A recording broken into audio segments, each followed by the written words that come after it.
Now we're going to move to the audit part. And this is, guys, very, very important. I know everything that I'm talking about, I keep saying it's very important, but it's really important, okay? Audit, it's something that you need to keep in mind, because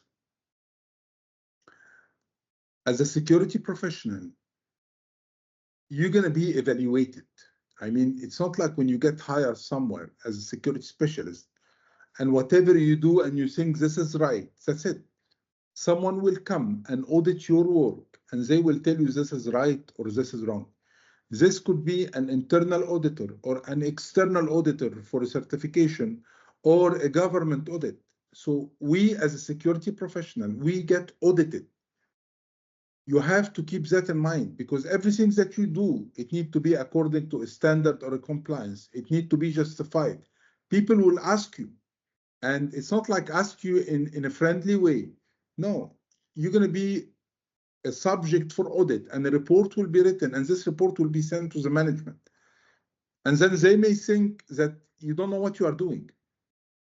So one of our main jobs is to understand how the audit is coming. Actually, we will have 2 sessions for audit. Today, I'm talking to you about audit as auditee, which means, as someone will be audited, what kind of question you would get, how your work will be evaluated. I will explain to you the audit as an auditor. How can you audit someone, or can you audit an organization? Because this is also an available job. People will contact you to conduct internal audit for them before the external audit. But today, I just want you to consider that you are an auditee. I'm the auditor and you are an auditee. So I wanted to show you a real audit report, and I wanted to discuss with you the point inside the audit report, and I want to hear your feedback. So this is a traditional internal audit report that we conduct every year in one of the organizations. What is the purpose of the audit? It's just to make sure that this organization implement the standard control in the right way. So the audit need to be done based on a standard. You are not just auditing because you like to audit people. It's not like that. I'm auditing because ISO requests to audit their controls every year, or PCI-DSS or NIST and so on. So let me scroll down. This is the internal audit report. I don't need to repeat that every time, guys. Any document need to have a document control, who wrote the document, the classification of the document, when it was written, who approved it. So I don't need to repeat that, but I just want to show you that if you create a document without document control, it will be rejected, any document. And then scrolling down, you can see an introduction explaining that this audit was done based on a specific standard. So we audit the ISO 27001 or the ISR or the PCI-DSS or GDPR. You have to explain what do you audit. Okay. Now, scrolling down here, you will find the important part of the audit, which is the audit findings, the type of finding. In audit, we have 3 different kinds of findings. When we audit an organization and we find some gaps or some weakness, we can categorize them to one of 3 findings. The first finding is called non-conformity. And non-conformity, or NC as an abbreviation, means that there is a serious deviation for one of the control. For example, you go for an organization, you ask them, show me an asset register. They say, we don't have. This is a major NC, which means it's one of the important control is not implemented, something very serious in security. This can be categorized as NC. Okay. The second type of finding is observation, which is a minor. For example, a document is available, but the document control is not updated, or a process missing something. So in this case, it's not a non-conformity, it's more as an observation. And the third type of finding is called the scope of improvement, SFI.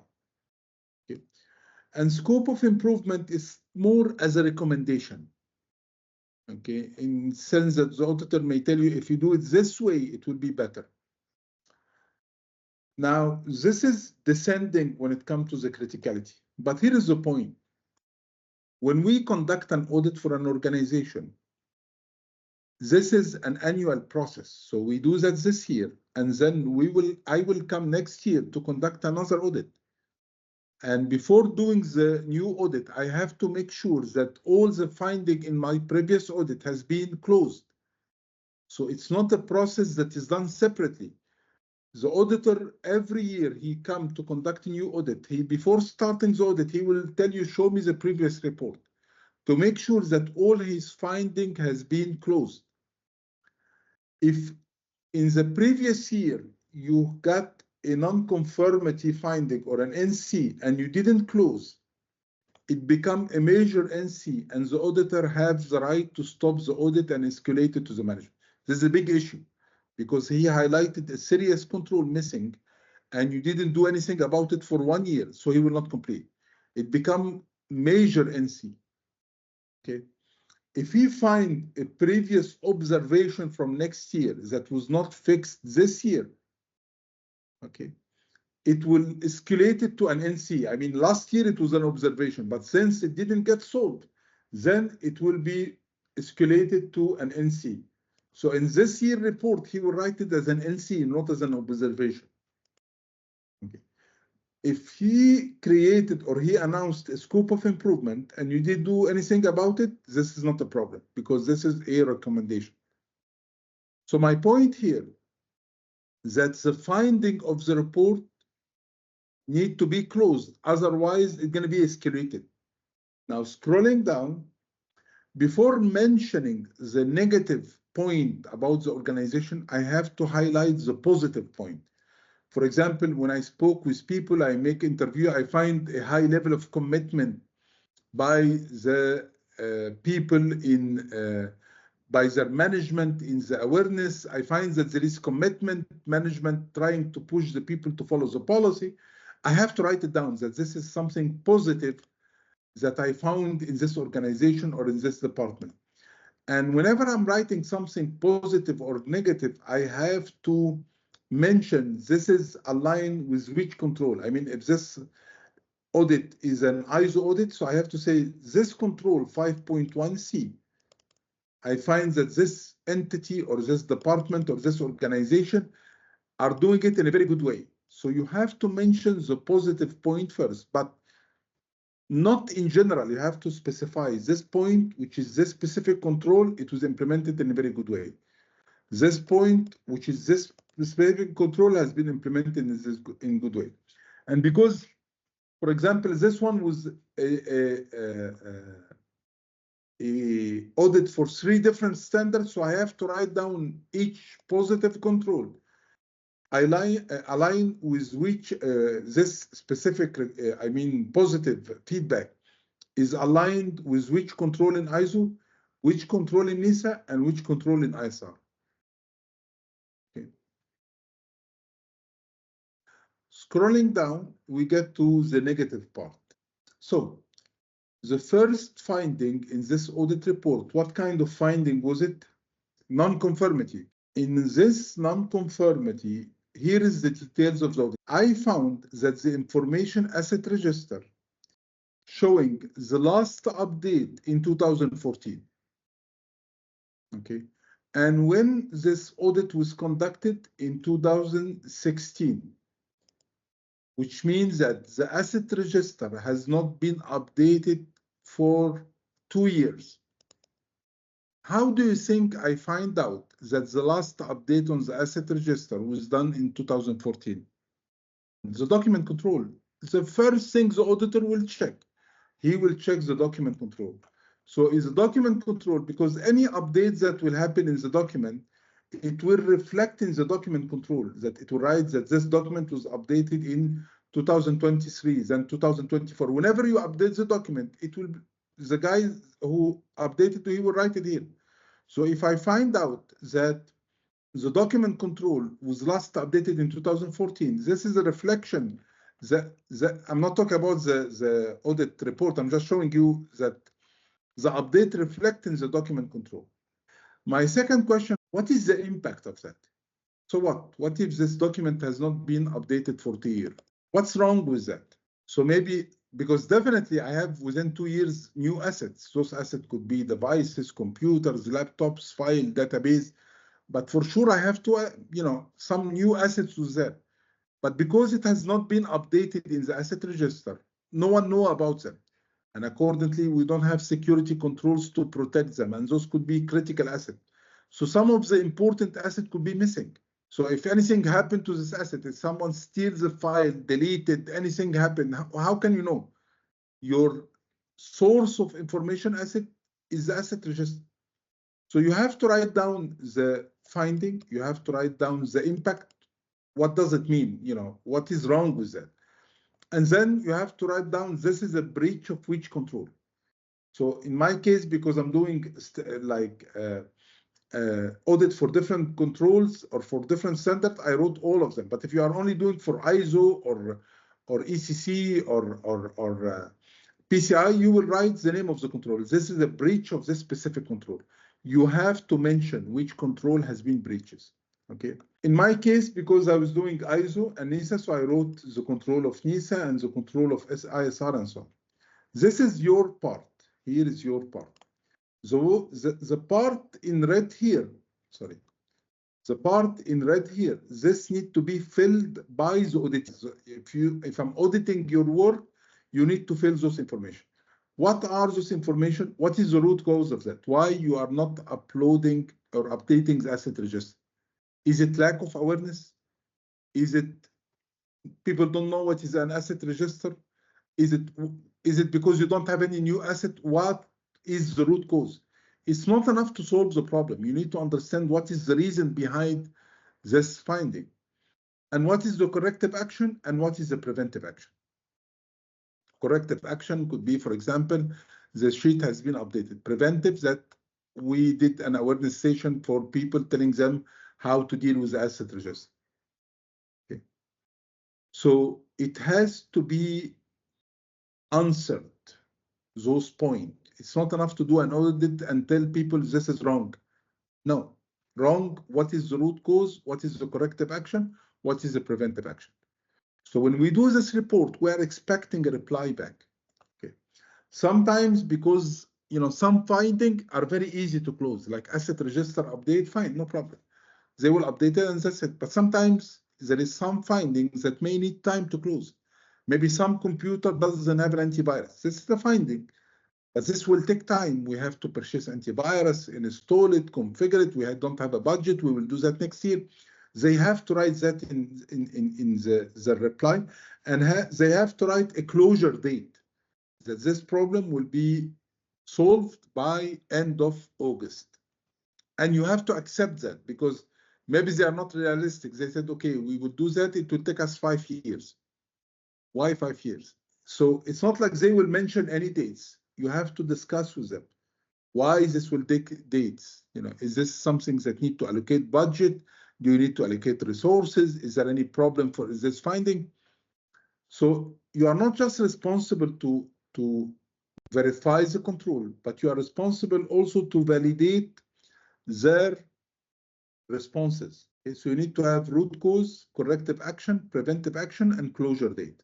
This report, usually the reply, when I do this report, this is an audit report. When I send it to the department, I ask them to fill it, and I'm replying back. We use a terminology called CAPA report, C-A-P-A. CAPA report is the answer from the department, and CAPA stands for corrective action, preventive action. So when you see an email saying, what is the CAPA report, is the answer to the audit report. Now scrolling down, and let's go to the second finding. Okay, what is the type of finding? Non-conformity. This is serious or not serious? Of course, serious. Non-conformity is a higher finding. Okay, the finding was logging and auditing of the administrator is not being done. What does it mean? Logging means capturing logs. Okay, for example, in my computer, and you can check that yourself. If you click on Start and then type Event Viewer.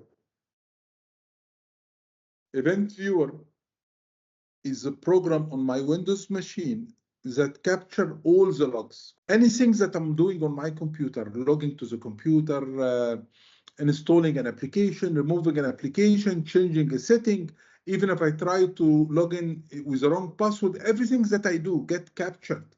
And we have logs showing all the activity on the computer. And if you go here on the left side, you will find Windows logs. And if you expand the Windows logs, you should find applications logs, security logs, setup logs. So for example, if you need to see who tried to log into your computer yesterday, you can go to security and it will show you all the attempt to log into your computer, successful or failed. And you can click on any one, it will give you all the details. Who tried to log in using which username or password, was it successful, was it not? Same concept for the system, the application. So if someone removed an application from my computer or if someone changed the setting, I can know that from the logs. What do you think is the importance from the logs? That all systems and application and operating system and database need to have logs showing the activity, who logged in, who deleted, who added, and so on. What is the importance of having logs or keeping logs? Exactly. If something went wrong, it's not necessarily a breach, but someone did something wrong, delete something by mistake, change some setting. I can check, I log into the system, check the logs, and see who logged in, who did what. It's for accountability, to know who did what. It was done by mistake or intentionally or unintentionally. It's not the point. But having the logs, let me track any problem, know who did what. Okay. So in this case, what happened, the administrator logs are not getting captured. How did I know? Okay.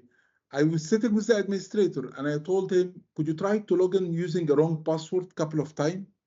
So he wrote wrong password, he didn't log on. And then I tell him, okay, try now to log in using your right password. He logged in. Then I open the event viewer, okay, and I checked, is this activity captured or not? It was not event viewer, it was same solution. But the point is, I asked him to do some activity, the administrator. And then when I checked the same solution, I didn't find those activity captured. And as you all know, the administrator is the one who got the highest privilege and highest permission. I mean, this guy can do whatever he wants, right? It's not a normal user, he's the administrator. What is wrong with that? That the administrator logs are not getting captured. Anything the administrator will do will not be captured. Maybe he will steal information. Maybe he will delete an account. Maybe whatever you do, you will not have any evidence. So this is a breach of access control and log management, right? And I have to write down the control number. Then they have to solve that too, enable the logs. And in the first place, why is it disabled? Why it's not enabled? So this needs to be filled by the department. Finding number 3, non-conformity. Okay. Now I was doing this audit for an entity, and this entity are kind of critical. It's not an entity, it's a department. Okay. And one system on this department was on a Mac server, Apple Macintosh, not a Windows server. Okay. So the department that I was audited, they had a Mac server. Okay. And the Mac server has a very, very critical application. And this application was something like an application to detect any earthquake. I mean, it's a very, very sensitive application, but it only works on Mac server. You cannot install this application on Windows. Okay. And this Mac server was managed by 3 different administrators. So there is 3 people who are using those servers, and all of them are administrators. But the problem is, this Mac server, this application specifically, he got some kind of limitation. He can only have one administrator account, is called MA. and the 3 people are using the same account to do their task and their activity. So to simplify, if we are 3 people working on this system, we have Muhammad, we have Alice, we have Bob. Instead of having 3 different accounts, the application can only allow 1 account. So we created 1 account and we gave the username and password for the 3 users. What is wrong with that? 1 account used by 3 different people. They all have business to do. They need to work as an administrator. But what is wrong having 1 account used by 3 different people? We don't have accountability. If I did something wrong, how can you prove it? Doesn't matter intentionally or unintentionally, but how can you prove? We log in using the same account. So we don't have accountability. This is also a breach of access control.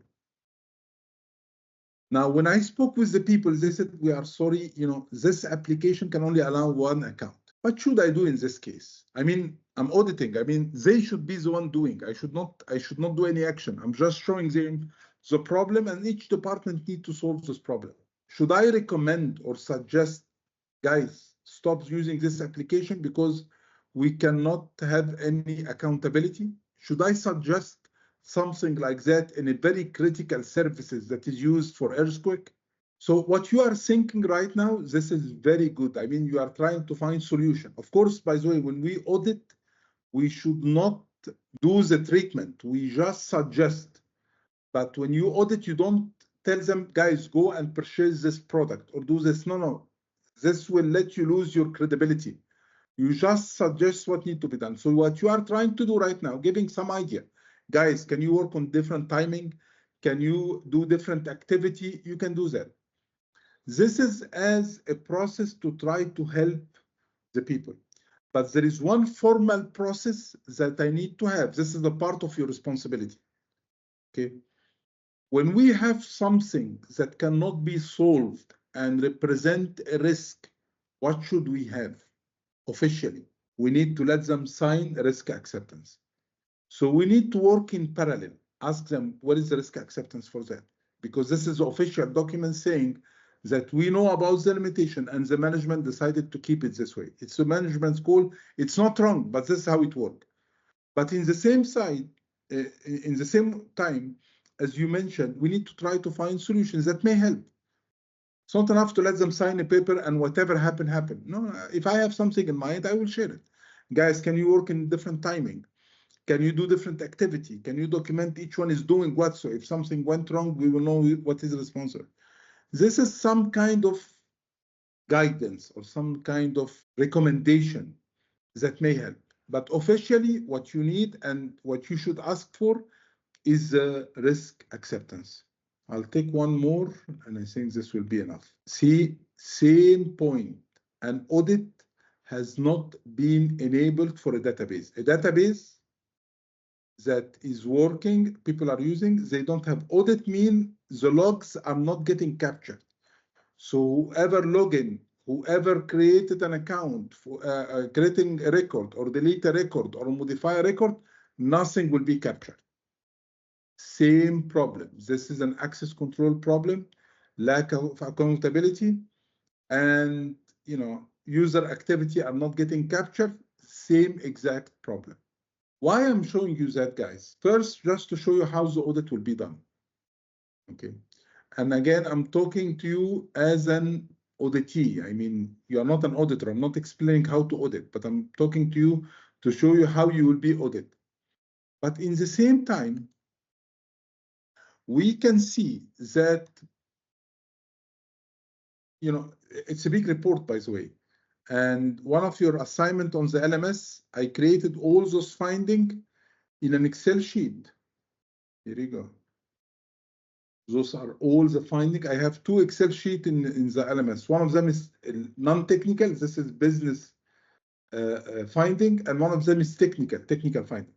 I wrote the finding, and I want you to write what is the missing control, what is the impact, how it can be solved. So you have an assignment for that.